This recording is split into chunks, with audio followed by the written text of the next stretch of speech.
참소망의 새 아침이 밝았습니다. 2024년 7월 11일 목요일 새벽 기도회를 시작하도록 하겠습니다. 다 같이 찬송가 525장을 찬양하시겠습니다.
오늘 하나님께서 저희들에게 주신 말씀은 예레미야 31장 10절에서 22절입니다. 예레미야 31장 10절에서 22절 말씀을 읽겠습니다. 이방들이여 너희는 여호와의 말씀을 듣고 먼 섬에 전파하여 이르기를 이스라엘을 흩으신 자가 그를 모으시고 목자가 그 양떼에게 행함같이 그를 지키시리로다.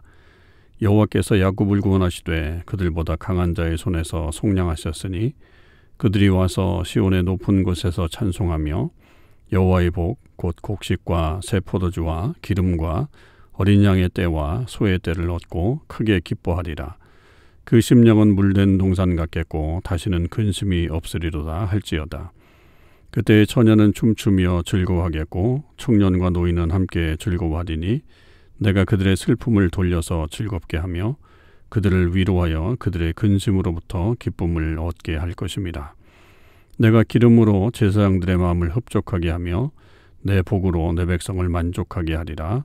여호와의 말씀이니라. 여호와께서 이와 같이 말씀하시니라.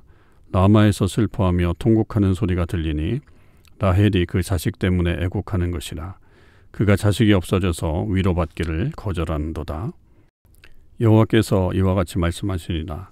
내 울음소리와 내 눈물을 멈추어라. 내일에 삭슬 받을 것인즉 그들이 그의 대적의 땅에서 돌아오리라. 여호와의 말씀이니라.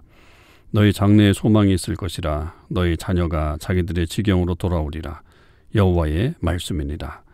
에브라임이 스스로 탄식함을 내가 분명히 들었노니 주께서 나를 징벌하심에 멍에에 익숙하지 못한 송아지 같은 내가 징벌을 받았나이다. 주는 나의 하나님 여호와이시니 나를 이끌어 돌이키소서. 그리하시면 내가 돌아오겠나이다. 내가 돌이킨 후에 뉘우쳤고 내가 교훈을 받은 후에 내 볼기를 쳤사오니 이는 어렸을 때 치욕을 짐으로 부끄럽고 욕됨이니이다 하도다. 에브라임은 나의 사랑하는 아들, 기뻐하는 자식이 아니냐. 내가 그를 책망하여 말할 때마다 깊이 생각하노라. 그러므로 그를 위하여 내 창자가 들끓으니 내가 반드시 그를 불쌍히 여기리라. 여호와의 말씀이니라. 처녀 이스라엘아, 너의 이정표를 세우며 너의 편말을 만들고 큰 길 곧 내가 전에 가던 길을 마음에 두라. 돌아오라. 네 성읍들로 돌아오라. 반역한 딸아, 내가 어느 때까지 방황하겠느냐.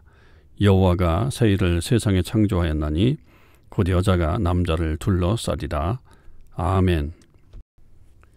오늘도 이 새벽기도에 동참하는 우리 모든 참소망의 식구들과 또 하나님의 백성들 위해 주님의 크신 은혜와 사랑이 함께 하시기를 주님의 이름으로 축원을 드립니다. 계속해서 31장 10절에서 22절까지의 말씀을 오늘 묵상할 때에 하나님의 메시지는 이 백성들을 회복시키시고 또 지키신다라고 하는 약속의 말씀이 이어지고 있습니다. 그런데 10절에서 특별하게 이 하나님께서는 이 외치라라고 하는 이 이방인 이 주체를 이방인들로 선포하고 있다라고 하는 거죠. 늘 예언자에게 외치라고 그렇게 말씀하신 하나님은 이제는 이방인들이 그것을 보며 외칠 정도로 하나님의 놀라운 일들이 계속 일어날 것이다 라고 하는 것을 분명하게 말씀해 주고 있습니다. 그래서 모든 하나님의 백성들이 결국 하나님께서 그 목자가 양떼를 일으키시는 것 같이 또 모으시는 것 같이 지키시는 것 같이 그렇게 지키신다라고 하는 것을 알게 된다라고 하는 거죠. 특별히 이제 11절에 보면 구원하시되 또 속량하셨으니라고 하는 말로 그들을 완전히 회복시키시는 그런 모습을 드러내고 있고 12절에 가서는 이제 그들이 돌아와서 얻게 되는 어떤 풍요로움에 대해서도 얘기하죠. 하나님의 복을 누리는데 그 곡식과 세포도주와 기름과 어린 양의 떼와 소의 떼를 얻게 되고 또 그들의 심령은 마치 물된 동산 같다. 이 물된 동산에 대해서는 여러 가지가 있지만 특히 에덴 동산 같을 것이다 라고 하는 어떤 근심이 사라진 그런 곳을 말하면서 그들 안에 있는 그런 근심이 다 사라지게 될 것이고 13절에는 그들이 춤추고 노래하고 또 청년들과 노인들이 함께 즐거워하고 모든 근심에서 해방되고 또 14절에서는 제사장들의 마음이 만족이 되고 또 모든 백성들이 그런 하나님의 복을 누리면서 살게 될 것이다 라고 하는 약속의 말씀을 분명히 전하고 있죠. 이때 이제 하나님이 분명하게 약속하신 것은 이 목자로서 그 양떼들을 이끌듯이 그렇게 그 백성들을 이끌어서 풍요롭게 그들을 살게 해주실 것이다 라고 하는 약속을 이제 이방인들에게 들려주시면서 그 이방인들로 하여금 또 그것을 보게 하는 하나님의 놀라운 역사가 나타나게 되고 있습니다. 자, 그러면서 이제 15절에서는 하나님의 사랑을 나타내는 그런 내용들인데 15절의 말씀은 되게 암울하죠. 라마에서 슬퍼하며 통곡하는 소리가 들렸다. 라헬이 그 자식 때문에 애곡하는 그런 소리가 들렸는데 자식이 없어져서 위로받기를 거절한다. 어떤 위로로도 받기를 거절하는 어떤 그런 모습은 결국 자식을 잃은 부모의 안타까움과 그런 눈물 아니겠습니까? 오늘날에도 이 자식을 잃어버렸거나 혹은 자식이 잘 어려움을 당했을 때에 우리 부모님들을 위로한다고 하지만 사실은 그것이 큰 위로가 되지 않는 것처럼 지금 이 이스라엘의 어떤 그런 모습이 마치 라헬의 모습과 같다. 자식이 없어서 애곡하는 어떤 그런 모습과 같다. 이 모습은 결국 이 이스라엘 백성들의 많은 이 다음 세대들이 포로로 끌려갔거나 또 어려움을 당하고 있는 어떤 그런 이야기들을 현실적으로 보여주고 있는 장면이죠. 그래서 이제 결국 울 수밖에 없는 그 슬픔 때문에 그렇게 계속해서 침울해진 어떤 분위기를 말한다고 한다면, 그러나 하나님께서는 그런 이스라엘 백성들에게 16절에 이와 같이 말씀하시니라. 내 울음소리와 내 눈물을 멈추어라. 울지 마라 라고 하는 거죠. 내 일에 삭슬 받을 것인즉 이라고 하는 말은 결국 너희들이 다시 위로를 받게 될 것이다. 상급을 받게 될 것이다. 그것은 그들이 그의 대적의 땅에서 돌아올 것이다. 너희들이 소망 없다고 얘기했던 그 이방인의 땅, 그 적들의 땅에서 내 자녀들이 돌아오게 되는 그런 역사가 일어나게 될 것이다 라고 하는 것을 말씀해 주고 계십니다. 이것은 오늘날 우리의 어떤 그 신앙의 자녀들로 있다가 지금 어려움을 당하거나 혹은 또 지금 잠시 신앙의 방학을 하고 있는 그런 자녀들에게도 해당된다, 이렇게 볼 수가 있겠습니다.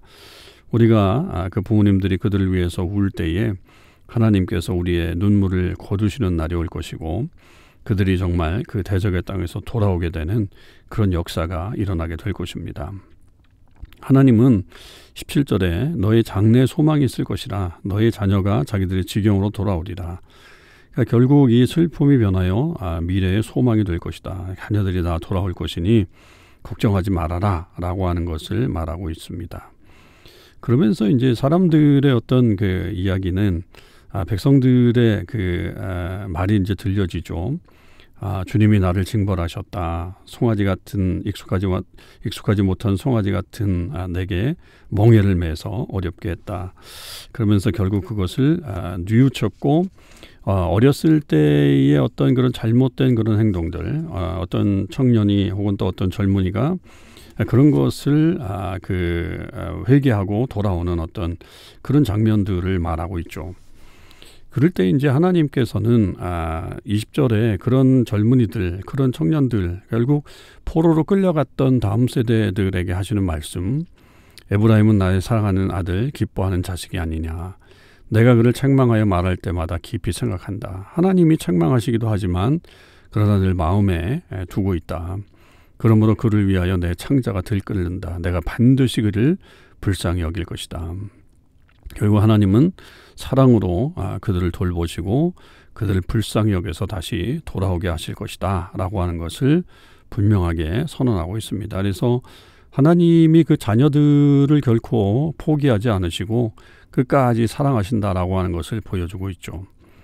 그리고 이제 이것과 동시에 21절에서는 이것을 또 처녀들에게 비유를 하고 있습니다. 그러니까 물론 이 이스라엘을 여성형으로 이렇게 말하기도 하지만 결국 그들이 돌아오는 그 길에 이정표를 세우고 편말을 만들어서 제대로 잘 돌아올 수 있도록, 방향을 잃지 않고 옳은 길로 돌아올 수 있도록, 떠난 그 자리로 다시 돌아올 수 있도록 그렇게 마련해 주겠다라고 하는 것이고, 22절에서는 완전히 새 일을 행하시겠다라고 하는 것을 말함으로 인해서 새로운 희망을 결국은 이 젊은이들에게 줄 것이다라고 하는 것을 말씀하시죠.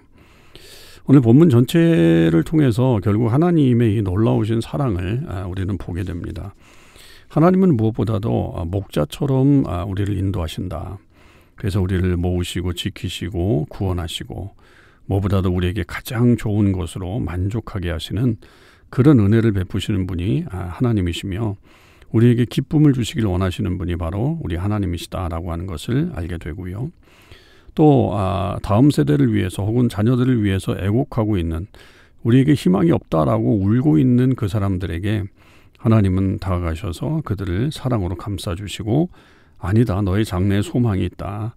그들이 오히려 돌아오게 되면서 너에게는 큰 희망이 생길 것이다 라고 하는 그런 희망적인 메시지를 들려주십니다. 그리고 돌아오는 그 젊은이들에게는 이제 새 일을 내가 창조하겠다라고 하면서 완전히 새로운 역사를 만드시는 하나님의 이 계획들을 알려주시는 것을 볼 수가 있습니다. 여러분, 이것이 바로 하나님의 사랑이고 우리를 향하신 주님의 놀라우신 은혜라고 여겨집니다. 저와 여러분이 이런 하나님의 사랑을 잊지 마시고 특별히 우리가 다음 세대를 향한 이 마음 끝까지 하나님 앞에서 우리가 계속 기도하면서 나아갈 수 있기를 바라고, 그러므로 결국 하나님이 우리의 기도를 헛되이 하지 않으시는 놀라운 역사를 경험할 수 있는 그런 은혜가 나타나기를 주님의 이름으로 간절히 축원을 드립니다. 기도하시겠습니다. 하나님 아버지, 감사합니다. 오늘 하나님의 놀라우신 사랑의 메시지를 듣게 되었습니다. 아버지 하나님께서는 우리를 다시 목자처럼 인도하시며 우리에게 가장 좋은 것을, 선한 것을 주신 분이신 것을 깨닫게 되었습니다.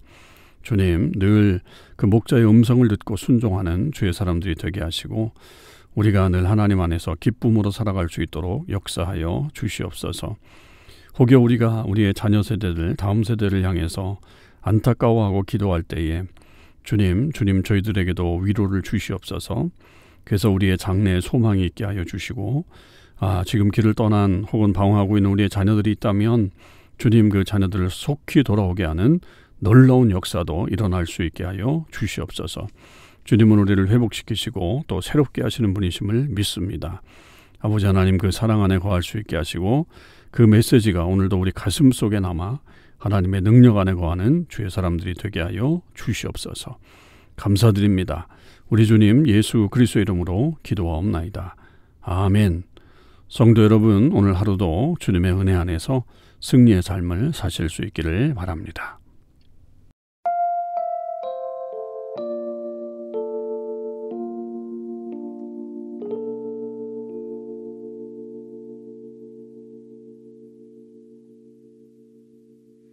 마음이 상한 자를 고치시는 주님, 하늘의 아버지, 날 주관하소서.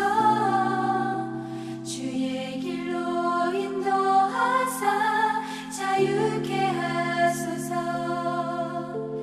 새 일을 행하사 부게 하소서.